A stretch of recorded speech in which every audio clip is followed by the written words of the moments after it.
महत्त्वाची बातमी आहे। मराठवाड्यात पुन्हा पावसाचा कहर पाहायला मिळतोय। 5 जणांचा मृत्यू या पुरामुळे झालेला आहे। धाराशिव, बीड, छत्रपती संभाजीनगरमध्ये अक्षरशः जलप्रलयासारखी स्थिती आहे। मराठवाड्यातील 75 मंडळांमध्ये अतिवृष्टी झाली आहे। पुरात अडकलेल्यांचं हेलिकॉप्टर आणि बोटीच्या सहाय्याने रेस्क्यू केलं जात आहे। तर धाराशिवमध्ये मुसळधार पाऊस झालाय। या पावसात अडकलेल्यांच्या मदतीसाठी खासदार ओमराजे निंबाळकर पुराच्या पाण्यात उतरल्याचं पाहायला मिळालं। ओमराजे यांनी पुराच्या पाण्यात अडकलेल्या आजी आणि नातवाला वाचवलंय। एनडीआरएफ टीमच्या मदतीनं दोघांचा जीव वाचवल्याचं ओमराजे निंबाळकर यांनी फेसबुक पोस्ट करत सांगितलंय।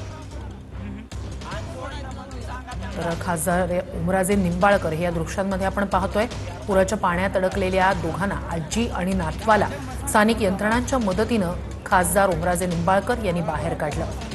तर धाराशिव असेल, अहिल्यानगर असेल, सोलापूर असेल यासह मराठवाड्यातच मोठा कहर पावसाचा पाहायला मिळतोय। अनेक नदी नाल्यांना पूर आलेला आहे।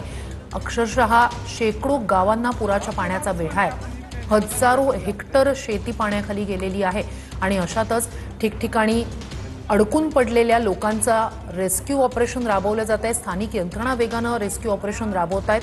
तर खासदार ओमराजे निंबाळकर या ठिकाणी दृश्यांमध्ये आपल्याला पाहता येत आहेत। एनडीआरएफ आणि स्थानिक यंत्रणांच्या मदतीनं त्यांनी पुराच्या पाण्यात उतरत दोघांचा जीव वाचवलाय।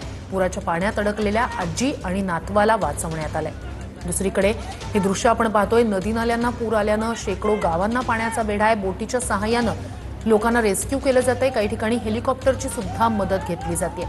धाराशिवला मोठा फटका पुराच्या पाण्याचा बसलेला आहे। पुराचा बसलाय, मुसळधार पावसाचा बसलाय। आपण या सगळ्या संदर्भात अधिक जाणून घेऊया आपले प्रतिनिधी दत्ता कानवटे यांच्याकडनं। दत्ता, एकंदरीतच मराठवाड्यातच पावसाचा कहर पाहायला मिळतोय। आत्ताची सध्याची नेमकी स्थिती काय आहे?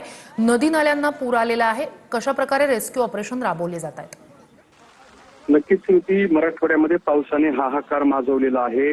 गेल्या 4 दिवसापासून सातत्याने पाऊस पडतोय आणि आज सुद्धा मोठ्या प्रमाणात मराठवाड्यातल्या 8ही जिल्ह्यांमध्ये सातत्याने पाऊस पडतो। त्यामुळे 8 जिल्ह्यातले 72 तालुके जे आहेत ते अत्यंत प्रभावित झाले असं आपल्याला पाहायला मिळतंय। त्यामध्ये बीड आणि धाराशिव या ठिकाणी अनेक गावांमध्ये लोक सुद्धा अडकलेले आहेत। त्या ठिकाणच्या नागरिकांना हेलिकॉप्टरच्या सहाय्याने बाहेर काढण्याचे प्रयत्न सुरू आहेत। बीड जिल्ह्यातल्या नागरिकांना रात्री उशीर झाल्यामुळे बाहेर काढता आलं नव्हतं, त्यामुळे त्यांची रेस्क्यू ऑपरेशन मोहीम जी आहे ती आज सकाळी सुरू करण्यात आलेली आहे।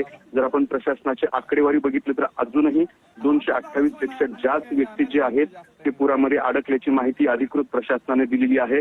यामध्ये आतापर्यंत 5 व्यक्तींचा मृत्यू झालाय, तर 72 जनावरं सुद्धा दगावलेली आहेत। 80 घरांचं नुकसान झालंय, 4 पूल वाहून गेलेत, तर 6 रस्त्यांचं सुद्धा मोठ्या प्रमाणात नुकसान झालेलं आहे।